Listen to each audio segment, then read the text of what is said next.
All right, after today, we have one more week of data to get until we can look back and learn from the entirety of the third quarter of Utah's housing market, which means this is the last week that we'll be looking at things beginning from the beginning of the second quarter up to now. Let's look at it. Let's look at the numbers and the nuance.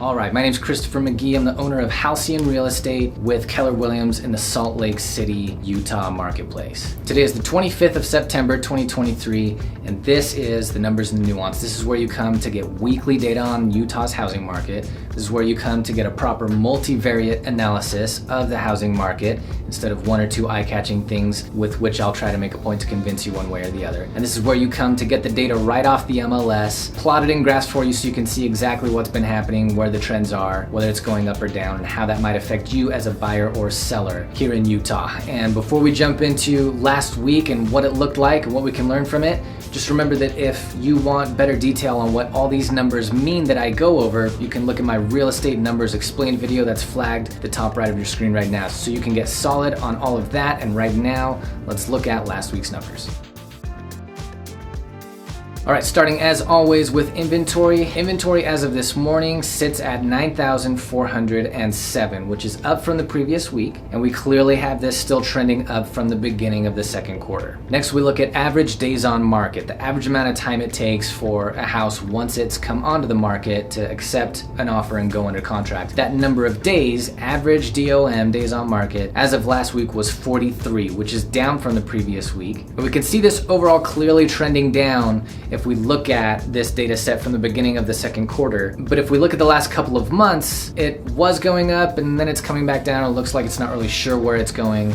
I'll talk about that briefly at the end of this video. All right, average list price for a home in Utah in this prior week came to $645,723, which is down from the previous week. Overall, we see this rising across the last two quarters. It looks to have been coming back down over the last 3 or 4 weeks. Now, average sold price in this previous week came to $639,304. So that means the difference between average list price and average sold price still in the buyer's favor, but coming up closer to zero. No difference between list and sold price, coming in at $6,419, which is up from where it was last week. You can see this has trended down overall across the last couple of quarters. And as I've been saying the last several weeks, this chart looks like it's gone all over the place, whiplashed up and down. If you look at the numbers of the metrics for what the highest point on that chart is and what the lowest point on that chart is, we're really looking at a difference of around $9,000 to $10,000 between list price and sold price, where homes on average are selling about $9,000 to $10,000 less than what they are listed at. All right, the number of homes sold in the prior week came to 487, which is up a bit from the previous week. We can see that this has been trending down over the last 2 quarters. The total number of homes that are right now under contract in the under contract process comes to 4,554, which is up just a bit from the previous week, perhaps slowing down its downward trend, because we can see just the very last bit of this chart, we can see that it's stopped its downward trend and started to come back up just a tiny bit. And then price reductions, the number of times last week that a seller thought I better drop my asking price. That happened last week 1,091 times, which is a few more times from the previous week, and this is clearly trending up. And finally, the number of listing contracts that were either canceled, expired, or withdrawn this previous week came to 297, which is down from the previous week, and you can see that this has trended slightly up.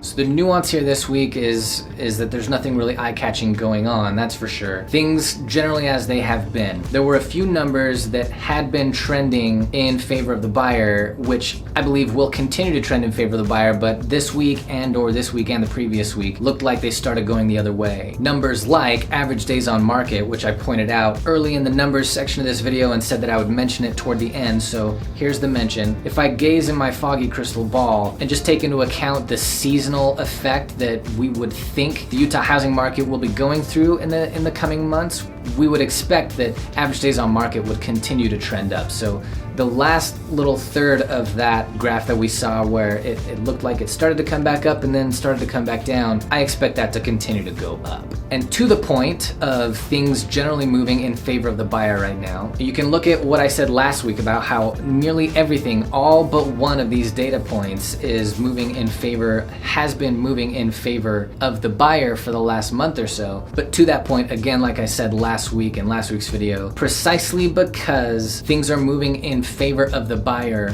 when fewer people want to be actively looking at and buying homes, as we move into time past kids back in school, as we move into colder weather, and as we move into the holiday season, this might be a perfect time for you to buy the home because things have moved in the buyer's favor. There are fewer people who want to buy, right? So you have less competition and things are more in your favor.